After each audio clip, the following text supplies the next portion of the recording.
தொகுதி 12 ஆளுமையை விவரித்திடும் கொள்கைகள் தியரிஸ் ஆஃப் பர்சனாலிட்டி. வடிவமைத்து வழங்குபவர் மு. சாரதா, ஆராய்ச்சியாளர், கல்வி உளவியல் துறை, தமிழ்நாடு ஆசிரியர் பல்கலைக்கழகம், சென்னை 6097. வழிகாட்டியாளர் முனைவர் ப. ந. லட்சுமி சண்முகம், உதவி பேராசிரியர், கல்வி உளவியல் துறை, தமிழ்நாடு ஆசிரியர் பல்கலைக்கழகம், சென்னை 6097. ஆளுமை என்ற சொல் கிரேக்க நடிகர்கள் நடிக்கும்போது அணியப்படும் முகமூடியான பெர்சோனா என்ற லத்தீன் வார்த்தையிலிருந்து பெறப்பட்டது. இருப்பினும் இந்த ஆளுமை என்பது நவீன வார்த்தையில் இருந்து எடுக்கப்பட்ட பொருள் அல்ல. எனவே ஆளுமை என்பது ஒரு நிலையான நிலை அல்ல, ஆனால் சுற்றுச்சூழலுடனான தொடர்பு காரணமாக தொடர்ந்து மாறிக்கொண்டே இருக்கும் ஒரு மாறும் தன்மை கொண்டது. ஆளுமை என்ற சொல் கிரேக்க நடிகர்கள் நடிக்கும்போது அணியப்படும் முகமூடியான பெர்சோனா என்ற லத்தீன் வார்த்தையிலிருந்து பெறப்பட்டது. இருப்பினும் இந்த ஆளுமை என்ற நவீன வார்த்தையில் இருந்து எடுக்கப்பட்ட பொருள் அல்ல. எனவே ஆளுமை என்பது ஒரு நிலையான நிலை அல்ல, ஆனால் சுற்றுச்சூழலுடனான தொடர்பு காரணமாக தொடர்ந்து மாறிக்கொண்டே இருக்கும் ஒரு மாறும் தன்மை கொண்டது.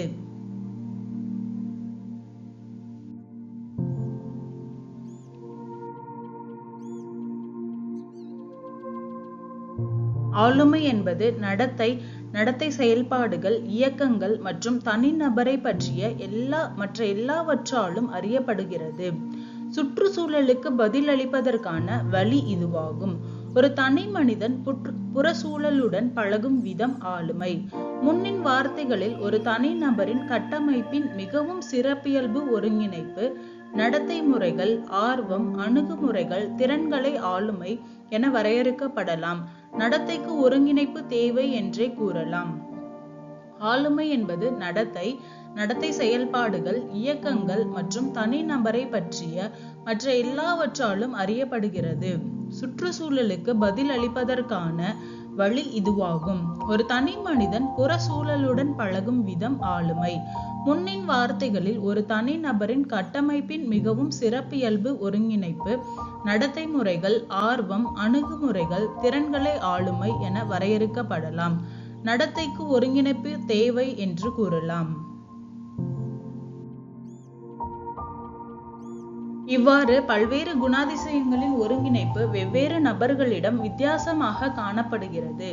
ஒரு பொது விதியாக ஒவ்வொரு ஆரோக்கியமான நபருக்கும் ஒருவித ஒருங்கிணைப்பு உள்ளது. ஒரு குறிப்பிட்ட நபரின் ஒருங்கிணைப்பின் விசித்திரமான வடிவங்கள் போன்றவை அவரது ஆளுமை பண்புகளாகும். எனவே ஆளுமை என்பது ஒரு தனி நபரின் சிறப்பியல்பு ஒருங்கிணைப்பு ஆகும். ஆளுமைதான் ஒரு மனிதனையும் இன்னொரு மனிதனையும் வேறுபடுத்துகிறது. இவ்வாறு பல்வேறு குணாதிசயங்களின் ஒருங்கிணைப்பு வெவ்வேறு நபர்களிடம் வித்தியாசமாக காணப்படுகிறது. ஒரு பொது விதியாக ஒவ்வொரு ஆரோக்கியமான நபருக்கும் ஒருவித ஒருங்கிணைப்பு உள்ளது. ஒரு குறிப்பிட்ட நபரின் ஒருங்கிணைப்பின் விசித்திரமான வடிவங்கள் போன்றவை அவரது ஆளுமை பண்புகளாகும். எனவே ஆளுமை என்பது ஒரு தனி நபரின் சிறப்பியல்பு ஒருங்கிணைப்பு ஆகும். ஆளுமைதான் ஒரு மனிதனையும் இன்னொரு மனிதனையும் வேறுபடுத்துகிறது. நோக்கங்கள். மாணவ ஆசிரியர்கள் மூடல் தளத்தின் மூலம் இந்த தொகுதியை கற்ற பின் ஆளுமையின் பொருளை நினைவு கூர்தல், ஆளுமையை வரையறுத்தல், வகைப்பாட்டு கோட்பாட்டு கருத்துக்களை விளக்குதல், பண்டைய இந்திய ஆயுர்வேத வகைப்பாட்டை தொகுத்தல், கிரச்மரின் வகைப்பாடுகளை ஒப்பிட்டு விளக்குதல், வகைப்பாட்டு கோட்பாடுகளை ஒப்பிட்டு விளக்குதல், வகைப்பாட்டு கோட்பாட்டின் கருத்துக்களை அளவிடுதல், மாணவர்களின் ஆளுமையை வகைப்பாட்டு கோட்பாட்டின் மூலம் வளர்த்தல், கிரச்மரின் வகைப்பாட்டை பயிற்சி செய்தல் போன்றவற்றை தெரிந்து கொள்கின்றனர். கோட்பாடுகள். அரிஸ்டாட்டில் முதல் சிக்மண்ட் ஃப்ராய்டு மற்றும் ஆபிரகாம் மாஸ்லோ வரை ஆளுமையை புரிந்து கொள்வதற்கான எண்ணற்ற கோட்பாடுகள் மற்றும் கருத்துக்கள் முன்மொழியப்பட்டுள்ளன. வரலாறு முழுவதும் இவர்களும் பிற சிறந்த உளவியல் கொள்கையாளர்களும் ஆளுமை என்றால் என்ன, அதை எவ்வாறு சிறப்பாக விவரிப்பது என்பது பற்றிய கேள்விகளுக்கு பதிலளிக்க முயன்றது மட்டுமல்லாமல் ஆளுமையின் வேறுபாடுகளையும் உருவாக்கியுள்ளனர். அரிஸ்டாட்டில் முதல் சிக்மண்ட் ஃப்ராய்டு மற்றும் ஆபிரகாம் மாஸ்லோ வரை ஆளுமையை புரிந்து கொள்வதற்கான எண்ணற்ற கோட்பாடுகள் மற்றும் கருத்துக்கள் முன்மொழியப்பட்டுள்ளன. வரலாறு முழுவதும் இவர்களும் பிற சிறந்த உளவியல் கொள்கையாளர்களும் ஆளுமை என்றால் என்ன, அதை எவ்வாறு சிறப்பாக விவரிப்பது என்பது பற்றிய கேள்விகளுக்கு பதிலளிக்க முயன்றது மட்டுமல்லாமல் ஆளுமையின் வேறுபாடுகளையும் உருவாக்கியுள்ளனர்.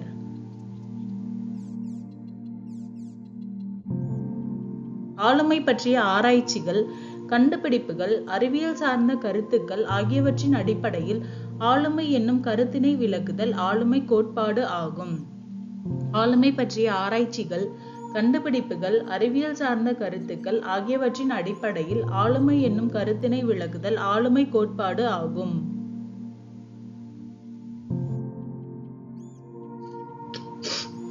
ஆளுமை பற்றிய விளக்கங்கள், ஆளுமையின் வரையறைகள் ஆகியவற்றை மற்றும் கொண்டு ஆளுமை பற்றி நாம் அறிந்து கொள்ள இயலாது. குறிப்பிட்ட சில சூழ்நிலைகளில் ஆளுமை எவ்வாறு மாற்றமடைகிறது என்பதை ஆராய்ச்சி செய்யவும் ஆராய்ச்சியின் பயனாக நாம் கண்டுபிடிக்கும் முடிவுகளுக்கு விளக்கம் கொடுக்கவும் ஒரு கோட்பாடு இன்றியமையாததாகும். ஆளுமை பற்றிய விளக்கங்கள், ஆளுமையின் வரையறைகள் ஆகியவற்றை மற்றும் கொண்டு ஆளுமை பற்றி நாம் அறிந்து கொள்ள இயலாது. குறிப்பிட்ட சில சூழ்நிலைகளில் ஆளுமை எவ்வாறு மாற்றமடைகிறது என்பதை ஆராய்ச்சி செய்யவும் ஆராய்ச்சியின் பயனாக நாம் கண்டுபிடிக்கும் முடிவுகளுக்கு விளக்கம் கொடுக்கவும் ஒரு கோட்பாடு இன்றியமையாததாகும்.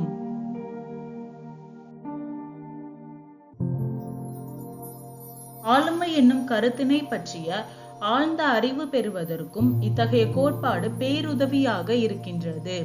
மேலும் புதிய சூழ்நிலைகள் மனிதர்களின் நடத்தையில் எத்தகைய மாற்றங்களை ஏற்படுத்தக்கூடும் என்னும் யூகங்களுக்கும் இக்கோட்பாடுகள் அடிப்படையாக இருக்கின்றன. ஆளுமையின் வளர்ச்சி எவ்வாறு நிகழ்கிறது என்பதை விளக்கிட பல கோட்பாடுகளும் அணுகுமுறைகளும் தோன்றியுள்ளன. ஆளுமை என்னும் கருத்தினை பற்றி ஆழ்ந்த அறிவு பெறுவதற்கும் இத்தகைய கோட்பாடு பேருதவியாக இருக்கின்றது. மேலும் புதிய சூழ்நிலைகள் மனிதர்களின் நடத்தையில் எத்தகைய மாற்றங்களை ஏற்படுத்தக்கூடும் என்னும் யூகங்களுக்கும் இக்கோட்பாடுகள் அடிப்படையாக இருக்கின்றன. ஆளுமையின் வளர்ச்சி எவ்வாறு நிகழ்கிறது என்பதை விளக்கிட பல கோட்பாடுகளும் அணுகுமுறைகளும் தோன்றியுள்ளன.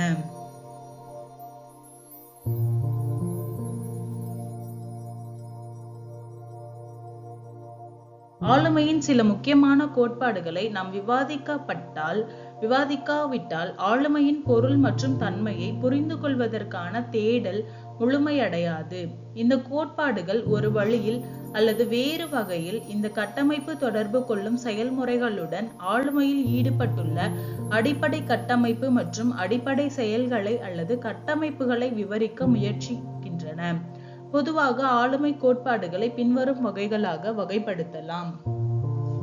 ஆளுமையின் சில முக்கியமான கோட்பாடுகளை நாம் விவாதிக்காவிட்டால் ஆளுமையின் பொருள் மற்றும் தன்மையை புரிந்து கொள்வதற்கான தேடல் முழுமையடையாது. இந்த கோட்பாடுகள் ஒரு வழியில் அல்லது வேறு வகையில் இந்த கட்டமைப்பு தொடர்பு கொள்ளும் செயல்முறைகளுடன் ஆளுமையில் ஈடுபட்டுள்ள அடிப்படை கட்டமைப்பு மற்றும் அடிப்படை செயல்களை அல்லது கட்டமைப்புகளை விவரிக்க முயற்சிக்கின்றன. பொதுவாக ஆளுமை கோட்பாடுகளை பின்வரும் வகைகளாக வகைப்படுத்தலாம். வகைப்பாடு வகையை பின்பற்றும் கோட்பாடுகள். ஹிப்போக்ரட்டிஸ், கிரட்ச்மர், ஷெல்டன் மற்றும் ஜங் ஆகியோரின் பார்வை புள்ளி இந்த வகையை சேர்ந்தது. அடிப்படை பண்புக்கூறு அணுகுமுறையை ஏற்றுக்கொள்ளும் கோட்பாடுகள். அடிப்படை பண்புக்கூறு அணுகுமுறையை ஏற்றுக்கொள்ளும் கோட்பாடுகள். ஆல்போர்ட் கோட்பாடு மற்றும் கேட்டலின் ஆளுமை கோட்பாடுகள் அடிப்படை பண்பு அணுகுமுறையை அடிப்படையாக கொண்டவை. ஆல்போர்ட் கோட்பாடு மற்றும் கேட்டலின் ஆளுமை கோட்பாடுகள் அடிப்படை பண்பு அணுகுமுறையை அடிப்படையாக கொண்டவை. வகைப்பாடு அடிப்படை பண்புக்கூறு. வகைப்பாடு அடிப்படை பண்புக்கூறு. ஐசங்கின் ஆளுமை கோட்பாடு போன்ற கோட்பாடுகளை இந்த பிரிவின் கீழ் வைக்கலாம். ஐசங்கின் ஆளுமை கோட்பாடு போன்ற கோட்பாடுகளை இந்த பிரிவின் கீழ் வைக்கலாம். மனிதநேய அணுகுமுறையை ஏற்றுக்கொள்ளும் கோட்பாடுகள். கார்ல் ரோஜர்ஸ் தனிப்பட்ட கோட்பாடுகள் மற்றும் மாஸ்லோவின் தன்னிறைவு கோட்பாடு போன்ற கோட்பாடுகள் இந்த வகையை சேர்ந்தவை. கார்ல் ரோஜர்ஸ் தனிப்பட்ட கோட்பாடுகள் மற்றும் மாஸ்லோவின் தன்னிறைவு கோட்பாடு போன்ற கோட்பாடுகள் இந்த வகையை சேர்ந்தவை. கற்றல் அணுகுமுறையை ஏற்றுக்கொள்ளும் கோட்பாடுகள். கற்றல் அணுகுமுறையை ஏற்றுக்கொள்ளும் கோட்பாடுகள்.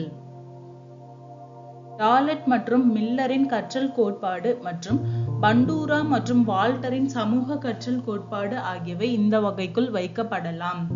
டாலட் மற்றும் மில்லரின் கற்றல் கோட்பாடு மற்றும் பண்டூரா மற்றும் வால்டரின் சமூக கற்றல் கோட்பாடு ஆகியவை இந்த வகைக்குள் வைக்கப்படலாம்.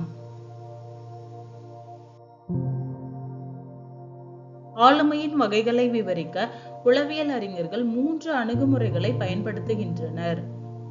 ஆளுமையின் வகைகளை விவரிக்க உளவியல் அறிஞர்கள் 3 அணுகுமுறைகளை பயன்படுத்துகின்றனர். அவையாவன: உடல்வாகுக்கேற்ற உள பண்புகள் என்ற வகைப்பாடுகள் அல்லது வேறு ஏதேனும் முக்கிய கருத்தின் அடிப்படையில் வகைப்பாடு கொண்டு ஆளுமையை விவரித்தல். உடல்வாகுக்கேற்ற உள பண்புகள் என்ற வகைப்பாடுகள் அல்லது வேறு ஏதேனும் முக்கிய கருத்தின் அடிப்படையில் வகைப்பாடு கொண்டு ஆளுமையை விவரித்தல்.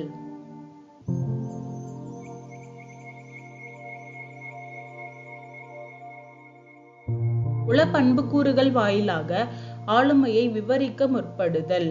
உள பண்புக்கூறுகள் வாயிலாக ஆளுமையை விவரிக்க முற்படுதல். இவ்வணுகுமுறையில் சில முக்கிய உள பண்பு கூறுகள் குறிப்பிடப்பட்டு அவை ஒவ்வொன்றிலும் ஒருவர் எந்நிலையில் இருக்கிறார் என்பதை 7 அல்லது 9 புள்ளி அளவுகோல் கொண்டு விவரிக்கப்படுகிறது. இவ்வணுகுமுறையில் சில முக்கிய உளப்பண்பு கூறுகள் குறிப்பிடப்பட்டு அவை ஒவ்வொன்றிலும் ஒருவர் எந்நிலையில் இருக்கிறார் என்பதை 7 அல்லது 9 புள்ளி அளவுகோல் கொண்டு விவரிக்கப்படுகிறது. உளப்பண்பு கூறுகள் வகைப்பாடு இரண்டும் இணைந்த அணுகுமுறை. Type cum trait approach. உளப்பண்பு கூறுகள் வகைப்பாடு இரண்டும் இணைந்த அணுகுமுறை. இவ்வணுகுமுறை வகைப்பாடு மற்றும் உளப்பண்பு கூறுகளை ஒருங்கிணைத்து ஆளுமையை விவரிக்க முற்படுகிறது. உளப்பண்பு கூறுகளில் ஆரம்பித்து இறுதியில் குறிப்பிட்ட சில ஆளுமை வகைகளை பெறுதலே வணுகுமுறையின் சிறப்பம்சம் ஆகும். வணுகுமுறை வகைப்பாடு மற்றும் உளப்பண்பு கூறுகளை ஒருங்கிணைத்து ஆளுமையை விவரிக்க முற்படுகிறது. உளப்பண்பு கூறுகளில் ஆரம்பித்து இறுதியில் குறிப்பிட்ட சில ஆளுமை வகைகளை பெறுதலே வணுகுமுறையின் சிறப்பம்சம் ஆகும். எய்சங்கின் ஆளுமை கொள்கை இவ்வணுகுமுறைக்கான சிறந்த உதாரணமாகும். எய்சங்கின் ஆளுமை கொள்கை இவ்வணுகுமுறைக்கான சிறந்த உதாரணம் ஆகும். வகை கோட்பாடுகளை 6 வகைகளாக பிரித்துள்ளார். வகை கோட்பாடுகளை 6 வகைகளாக பிரித்துள்ளார். மனநிலை வகைப்பாடு. Humour typology. அரிஸ்டாட்டில் மாணவர் ஹிப்போக்ரட்டஸ் ஆளுமையை உணர்ச்சி, மனநிலை, பண்புகள் அடிப்படையில் 4 வகைகளாக பிரித்துள்ளார். மனித உடல் 4 வகையான மனநிலை அடிப்படையில் அமைந்துள்ளது. மனநிலை வகைப்பாடு அரிஸ்டாட்டில் மாணவர் ஹிப்போக்ரேட்ஸ் ஆளுமையை உணர்ச்சி, மனநிலை, பண்புகள் அடிப்படையில் 4 வகைகளாக பிரித்துள்ளார். மனித உடல் 4 வகையான மனநிலை அடிப்படையில் அமைந்துள்ளது.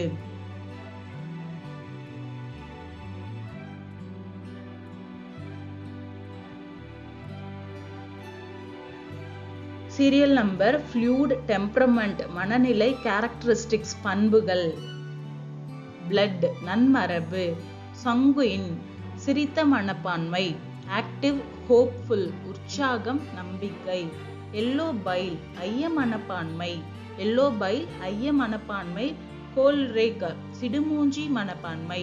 இரிட்டேட்டபிலிட்டி குவிக் டு ஆங்கர் சிடுமூஞ்சி கோபம். பிளட் நன்மரபு. சங்குயின் சிரித்த மனப்பான்மை. ஆக்டிவ் ஹோப்ஃபுல் உற்சாகம் நம்பிக்கை. எல்லோ பைல் ஐய மனப்பான்மை. கோலரிக் சிடுமூஞ்சி மனப்பான்மை. இரிட்டேட்டபிலிட்டி குவிக் டு ஆங்கர் சிடுமூஞ்சி கோபம்.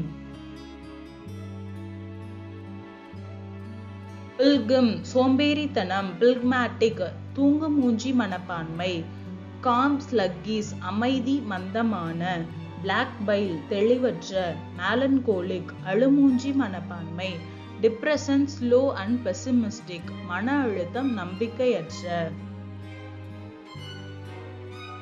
உடல்வாகு வகைப்பாடு, கான்ஸ்டிடியூஷனல் டைபாலஜி.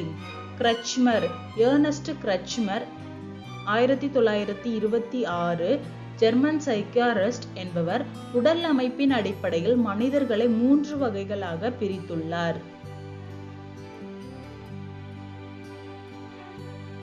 பிக்னிக், உருண்டையான உடலும் முகமும் உடையவர். சீரியல் நம்பர், பிசிக்கல் ஸ்ட்ரக்சர் உடல் அமைப்பு, டெம்பரமெண்ட் மனப்பான்மை. பிக்னிக், உருண்டையான உடலும் முகமும் உடையவர். கலகலப்பான, எல்லோரிடமும் பழகும் சுபாவம் கொண்டவர்கள். ஏஸ்தனிக், லீன் அண்ட் டால், ஒல்லியாகவும் உயரமாகவும் இருப்பவர்கள். தனிமையை விரும்புபவர்களாகவும் கற்பனை திறன் உடையவர்களாகவும் இருப்பர். பிக்னிக், உருண்டையான உடலும் முகமும் உடையவர். கலகலப்பான, எல்லோரிடமும் பழகும் சுபாவம் கொண்டவர்கள். ஏஸ்தனிக், லீன் அண்ட் டால், ஒல்லியாகவும் உயரமாகவும் இருப்பவர்கள். தனிமையை விரும்புபவர்களாகவும் கற்பனை திறன் உடையவர்களாகவும் இருப்பர். அத்லெட்டிக், திரண்ட பருத்த தசைகளும் எலும்புகளும் கொண்டவர்கள். கட்டுப்பாடு நடத்தை உடையவர்கள். கான்சியஸ்னஸ், திரண்ட பருத்த சதைகளும் எலும்புகளும் கொண்டவர்கள். கட்டுப்பாடு நடத்தை உடையவர்கள். டைப்ளாஸ்டிக், அழகற்ற. Next type, rare, ugly. செயல்சார் ஆளுமை வகைப்பாடு, somatotypology. Sheldon, doctor William Hyde Sheldon 1949, an American surgeon என்பவர் ஆளுமை 3 வகைகளாக பிரித்துள்ளார். உடல்வாகு, பிசிக்கல், மனப்பான்மை, டெம்பரமெண்ட், பண்புகள், கேரக்டரிஸ்டிக்ஸ். எண்டோமார்பிக், பருத்த உடல் அமைப்பு, சாஃப்ட் அண்ட் ரவுண்டட். எண்டோமார்பிக், பருத்த உடல் அமைப்பு, ரவுண்டட், சாஃப்ட் அண்ட் ரவுண்டட். விஸ்க்ரோடானிக், சுகவிருப்பம் உடையவர். எக்ஸ்ட்ரோவர்ட், ஓய்வில் விருப்பம், வசதிகளை அனுபவித்தல், நண்பர்களிடம் ஈடுபாடு, உணவு, உறக்கம் போன்றவற்றில் விருப்பம். மெசோமார்பிக், தசை வளர்ச்சி மிக்க கட்டான உடல் அமைப்பு. Muscular and strong. சொமட்டோடானிக், செயலாளர் ஆளுமை, மனவலுவோடு செயற்படுதல், துணிவு செயல்களில் தீவிர ஈடுபாடு. எக்டோமார்பிக், தின் அண்ட் டால், மெலிந்து நீண்ட எலும்புகளால் அமைக்கப்பட்ட உடல் அமைப்பு. மெலிந்து நீண்ட எலும்புகளால் அமைக்கப்பட்ட உடல் அமைப்பு. செரிப்ரோடானிக், சிந்தனைசார் ஆளுமை, இன்ட்ரோவர்ட், கட்டுப்பாடுகளுடன் நடந்து கொள்வது, தூண்டல்களுக்கு துரிதமாக இயங்குவது, சமூக தொடர்புகளில் நாட்டமின்மை. Inhibition, concealment, segregative, self conscious. Spranger ஆர்வ வகைப்பாடு, Spranger's interest typology. Spranger 1928 German philosopher என்பவர் 6 வகையான ஆர்வத்தின் அடிப்படையில் 6 வகைப்பட்ட ஆளுமைகளை கூறுகிறார். கொள்கை வகை ஆளுமை, தியரட்டிக்கல். அழகுணர்ச்சி வகை ஆளுமை, ஏஸ்தெட்டிக். சமூக வகை ஆளுமை, சோஷியல் பர்சனாலிட்டி. பொருளாதார வகை ஆளுமை, அரசியல் ஆளுமை. சமய ஆளுமை, கொள்கை வகை ஆளுமை, தியரட்டிக்கல் பர்சனாலிட்டி. அழகுணர்ச்சி வகை ஆளுமை, ஏஸ்தட்டிக் பர்சனாலிட்டி. சமூக வகை ஆளுமை, சோஷியல் பர்சனாலிட்டி. பொருளாதார வகை ஆளுமை, எக்கனாமிக் பர்சனாலிட்டி. அரசியல் வகை ஆளுமை, பொலிட்டிக்கல் பர்சனாலிட்டி. சமய வகை ஆளுமை, ரிலீஜியஸ் பர்சனாலிட்டி.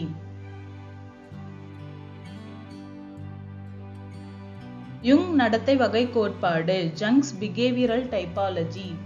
ஆளுமை வகையிலேயே மிக முக்கியமானதாக கருதப்படுவது யுங் என்பவரின் நடத்தை வகைப்பாடு ஆகும்.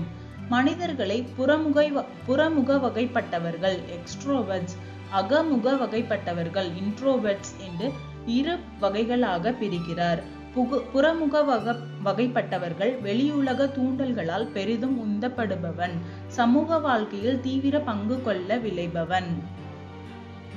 ஆளுமை வகையிலேயே மிக முக்கியமானதாக கருதப்படுவது யுங் என்பவரின் நடத்தை வகைப்பாடு ஆகும். மனிதர்களை புறமுக வகைப்பட்டவர்கள், எக்ஸ்ட்ரோவர்ட்ஸ், அகமுக வகைப்பட்டவர்கள், இன்ட்ரோவர்ட்ஸ் என்று 2 வகைகளாக பிரிக்கிறார். புறமுக வகைப்பட்டவர்கள் வெளியுலக தூண்டல்களால் பெரிதும் உந்தப்படுபவன், சமூக வாழ்க்கையில் தீவிர பங்கு கொள்ள விளைபவன் ஆவான்.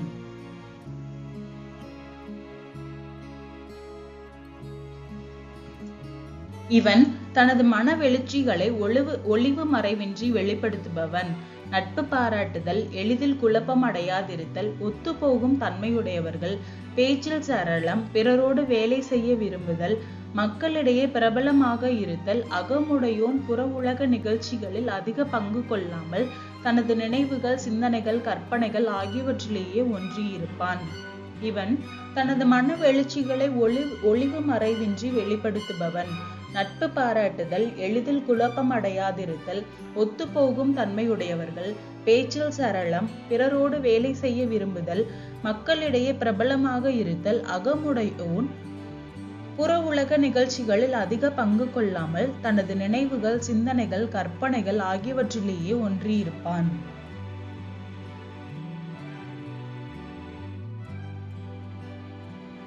தனது மன வெளிச்சிகளை பிறர் அறியும்படி வெளியிடான். தோல்விகளையும் பொறுத்து கொள்ள மாட்டான். தன்னை பற்றிய சிந்தனையே இவனிடம் மேலோங்கி இருக்கும். பேசுவதை காட்டிலும் சிறப்பாக எழுதுதல், கவலை கொள்ளுதல், தனியாகவே வேலை செய்ய விரும்புதல், நட்பு பாராட்டாமை, எளிதில் குழப்பம் அடைதல், அகவய தன்மையுடையவராயிருத்தல், நெகிழ்வு தன்மையின்மை, கவனமாயிருத்தல், ஈடுபாடின்மை, பழி பாவங்களுக்கு அஞ்சாமை, மக்களிடையே பிரபலமன்றி இருத்தல். தனது மன வெளிச்சிகளை பிறர் அறியும்படி வெளியிடான். தோல்விகளையும் பொறுத்து கொள்ள மாட்டான். தன்னை பற்றிய சிந்தனையே இவனிடம் மேலோங்கி இருக்கும். பேசுவதை காட்டிலும் சிறப்பாக எழுதுதல், கவலை கொள்ளுதல், தனியாகவே வேலை செய்ய விரும்புதல், நட்பு பாராட்டாமை, எளிதில் குழப்பம் அடைதல், அகவக தன்மையுடையவராயிருத்தல், நெகிழ்வு தன்மையின்மை, கவனமாயிருத்தல், ஈடுபாடின்மை, பழி பாவங்களுக்கு அஞ்சாமை, மக்களிடையே பிரபலமன்றி இருத்தல்.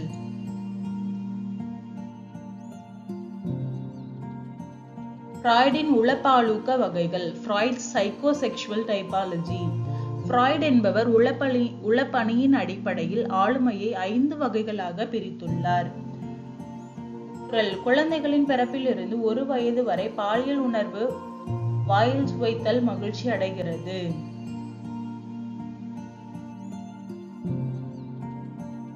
அனல் 1 முதல் 3 வயது வரை உள்ள குழந்தைகள் ஆசன வாயின் மூலம் பாலியல் உணர்வை பெறுகிறது. செல்லிக்கர் 3 முதல் 6 வயது வரை உள்ள குழந்தைகள் ஆண் பெண் என்ற பாலியல் பிரிவினை அறிந்து கொள்ளுதல். லிபிடோ ஆனது பாலியல் உறுப்பிற்கு சக்தியை அதிகரிக்க செய்யும் பணியை கொண்டவை ஆகும்.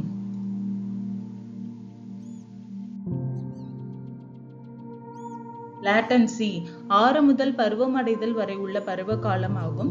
இப்பருவ காலத்தில் ஈகோ மற்றும் சூப்பர் ஈகோவினால் மாணாக்கர்கள் மாணவரிடம் நல்ல உறவையும் நல்ல மன நிறைவையும் படிப்பில் ஆர்வமும் சொல்திறனும் தன்னம்பிக்கை கொண்டவர்களாகவும் இருப்பார்கள். 6 முதல் பருவமடைதல் வரை உள்ள பருவ காலம் ஆகும். இப்பருவ காலத்தில் ஈகோ மற்றும் சூப்பர் ஈகோவினால் மாணாக்கர்கள் பயிலும் மாணவர்களிடம் நல்ல உறவையும் நல்ல மனநிறைவையும் படிப்பில் ஆர்வமும் சொல்திறனும் தன்னம்பிக்கை கொண்டவர்களாகவும் இருப்பார்கள்.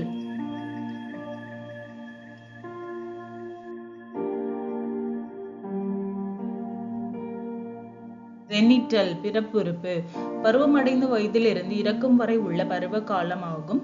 இப்பருவத்தில் பால் உணர்வினால் எதிர்பாலினத்தின் மீது அதிகம் கவர்ச்சி கொண்டதாகவும் வாழ்க்கையின் பல நிலைகளின் பகுதிகளை நடுநிலைப்படுத்துவதாகவும் இருக்கும்.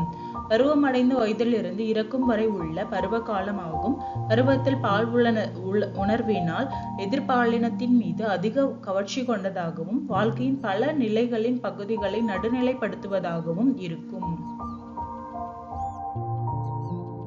ஆளுமை வகையியலின் குறைபாடுகள். ஆளுமை என்பது 2, 3 அல்லது 6 வகைகளுள் அடங்கக்கூடிய அவ்வளவு எளிதான ஒன்றன்று. உண்மையில் ஒவ்வொரு மனிதனையும் இவன் இவ்வகைப்பட்டவன் என்று திட்டவட்டமாக கூறுவது இயலாது.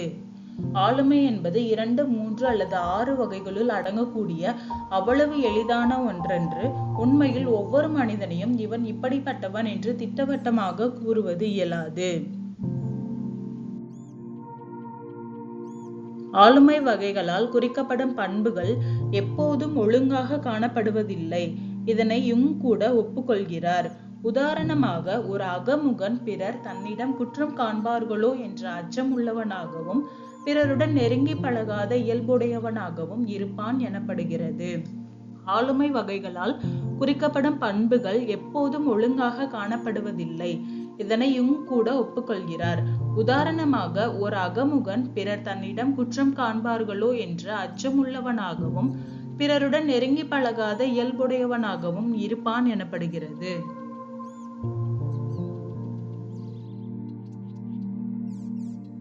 ஆனால் இவ்விரு பண்புகளும் இணைந்து ஒவ்வொருவனிடமும் இருப்பதில்லை. பிறர் தன்னிடம் குற்றம் காணப்படுகிறார்களோ என அச்சப்படுபவன் அதை தவிர்க்க பிறரிடம் நெருங்கி ஒட்டி பழகவும் கூடும். ஆனால் இவ்விரு பண்புகளும் இணைந்து ஒவ்வொருவனிடமும் இருப்பதில்லை. பிறர் தன்னிடம் குற்றம் காணப்படுகிறார்களோ என அச்சப்படுபவன் அதை தவிர்க்க பிறரிடம் நெருங்கி ஒட்டி பழகவும் கூடும். எனினும் ஆளுமையை விளக்குவதிலும் விவரிப்பதிலும் ஆளுமை வகைகள் பற்றிய அறிவு நமக்கு ஓரளவு பயன்படுகிறது. எனினும் ஆளுமையை விளக்குவதிலும் விவரிப்பதிலும் ஆளுமை வகைகள் பற்றிய அறிவு நமக்கு ஓரளவு பயன்படுகிறது. The words personality and trait go hand in hand. Whenever you take online quizzes about your personality, you probably get some traits as your answer. Well, these quizzes show us how we're different from other people, but sometimes we share the same answers as our friends and our neighbors. In this video, I'm going to be discussing how trait perspective of psychology works, and how psychologists have organized different traits to show how we relate to different people. So what is a trait? What's not a trait? Well, I'll show you by describing the different traits of traits. First, traits describe meaningful differences among individuals. Let's talk about eating food. Everyone eats food. It is a behavior that we all participate in to survive. It's driven by biology. The way that you eat your food, however, could be a sign of different personality traits. Sometimes, the habits in which you eat your food could be signs of cultural differences. Some people are taught to eat with their hands. Others are taught to keep their mouth closed or maybe even slurp their soup. But if someone is in a room with people who have different eating habits, their personality may greatly influence how they approach the situation. Are they conscious of how people are eating around them? Do they even care to fit in? Well, that has a lot to do with your personality. Already you can start to see how genetics, your culture, and your personality all form a complicated spider web that can be hard to trace. So secondly, traits are stable and they must be consistent. People display signs of personality traits among different situations all throughout their life. Again, culture, rules, and the context of a situation will have a big impact on how someone behaves. But if someone is an honest person, this trait will heavily influence what it takes for that person to lie, or maybe even justify these actions later. Now, social psychology is another thing that I'll be talking about later on in the next coming months, but it really likes to take a look at instances when people break their normal personality traits. Third, traits are usually displayed as dimensions or spectrums with extremes at both ends. For example, introverts and extroverts is one of the most common sets of personality traits that we know and talk about. But I'm sure that you know not everyone identifies or displays the behavior of an extreme introvert or an extreme extrovert. Some people are ambiverts and fall in the middle of these two extremes. Fourth, traits rely on language. If I don't have a word that can describe how a person is or how they act, then we cannot call it a trait, right? Now, there's something called the lexical hypothesis theory that says that there's a behavior that is so prominent in human behavior throughout time, well, we'll create a word for it. If we don't have a word that describes a trait or behavior, then it must not be very prevalent and it doesn't deserve a word. You need to know that lexical hypothesis is a theory though. Last, but certainly not least, traits are objective behavior. Now, this is especially important to remember if you're describing yourself or another person's personality traits. An introvert is not necessarily good or bad. Introversion may benefit a person in certain situations, but you can't write off any trait simply as good or bad. Culture, again, plays a part here. In some cultures, competitive behavior may be an advantage, like if you're growing a startup, but it may be a disadvantage if you're trying to develop meaningful relationships. So you need to know that traits aren't good or bad. Now, you may be raised in a culture that teaches you to be agreeable or amicable. Someone across the world may be raised to be independent and put themselves first. Both traits seem more positive or negative, depending on whatever your goals, your values, or your beliefs are. Traits must also be a behavior. For example, we can say that someone is 6 feet tall. That's not a personality trait though, it's a physical trait. It's also not a behavior. On the same note though, being 6 feet tall or having long hair or looking beautiful will affect how other people behave towards you. And how other people behave towards you will start to affect how you behave towards them. So keep this in mind, it's especially important in social psychology. So there are 4 people to know in the world of trait psychology, and these psychologists have spent almost their entire life work looking at how we can organize traits into a central group of terms or spectrums that can be applied to all people. Basically, they write in the answers to our personality quizzes, so let's get to know them. Number 1 is Gordon Allport. Gordon Allport is a great trait theorist to start off with. Back in the early part of the 20th century, he went through the dictionary and found, this is amazing, 4,500 words that could be considered personality traits. Nowadays, there are around 18,000 trait descriptive adjectives. But anyways, from those 4,500 words, he came up with 3 different types of traits. The first category consists of cardinal traits. Now, these traits and behaviors rule how you approach things that you're passionate about. Punctual is a classic example of a cardinal trait. It is usually influenced by some desire to impress or to be ready to get to work. If someone had to describe you in 3 words, those 3 words that they pick would probably be your cardinal traits. In fact, some traits are actually named after people. For example, Machiavellian, Freudian, or Christ-like. The second category is central traits. These traits are found to a certain degree in almost every person. Honesty, agreeableness, or jealousy. They're all considered central traits that may or may not come from our genetic makeup. And last is secondary traits. These traits may apply to different situations depending on the context of that situation. In general, you might be a respective person, but if you dislike a certain authority figure or maybe even another person in your life, people may see a rude side to you. Another word for these are attitudes or preferences. The second person we need to take a look at is Cattell. When you look at 4,500 words, you're bound to find some repeats and synonyms. Well, in the 1960s, Cattell took 4,500 trait words from Allport and moved them down to 171 traits. He wasn't done yet. He used something called factor analysis to look for trends in these 171 words and narrow them down to the most influential traits. He came down to 16 using a process called factor analysis. Now, factor analysis can be used to look at enormous amounts of data in order to look for trends and see which elements are the most influential or which ones are the most important, and to get rid of redundancies. You remember what I said about traits being on a spectrum? Well, Cattell's 16 personality traits were on a spectrum, so each of these 16 words had a direct opposite. Most people fit in somewhere in the middle of these two extremes. I guess I'll put up a picture on the screen of these 16 dimensions. Anyways, as you can see, some of these personality traits are very similar. For example, private under introversion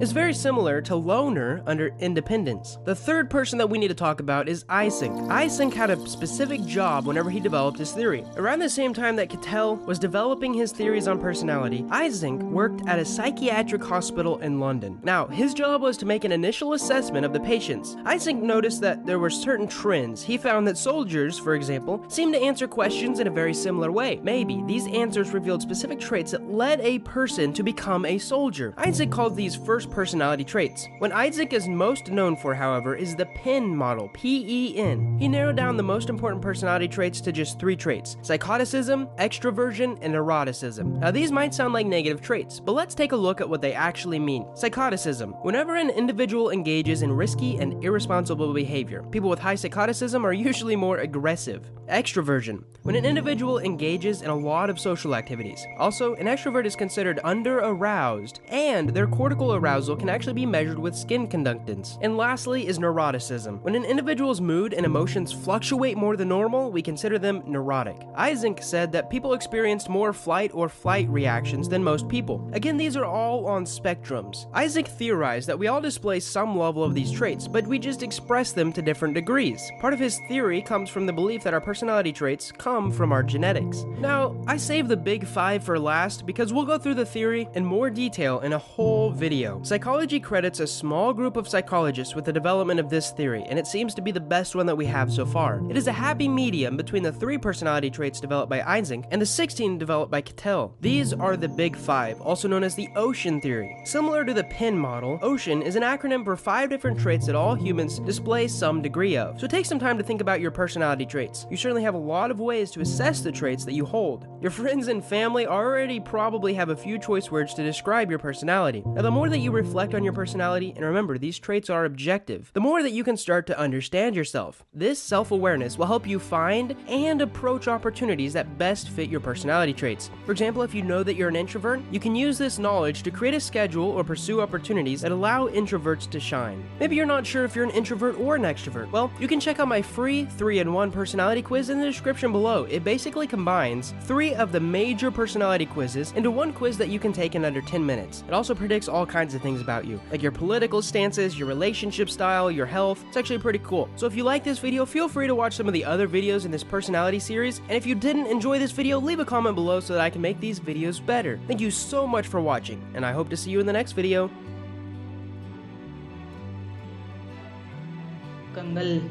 வாழ்க்கையில் வெற்றி பெற தேவையான அறிவு மற்றும் திறன்களில் செல்வாக்கு செலுத்துவதன் மூலம் வகை கோட்பாடு கல்வியில் அதன் பங்கை ஆற்றலாம். கல்வியின் முதன்மை நோக்கம் குழந்தை தனது இலக்கை கண்டறிந்து அதை அடைய உதவுவதற்காக அவரது வாழ்க்கை முறையை கண்டறிந்து பின்பற்ற வழிவகுக்க வேண்டும். வாழ்க்கையில் வெற்றி பெற தேவையான அறிவு மற்றும் திறன்களில் செல்வாக்கு செலுத்துவதன் மூலம் வகை கோட்பாடு கல்வியில் அதன் பங்கை ஆற்றலாம்.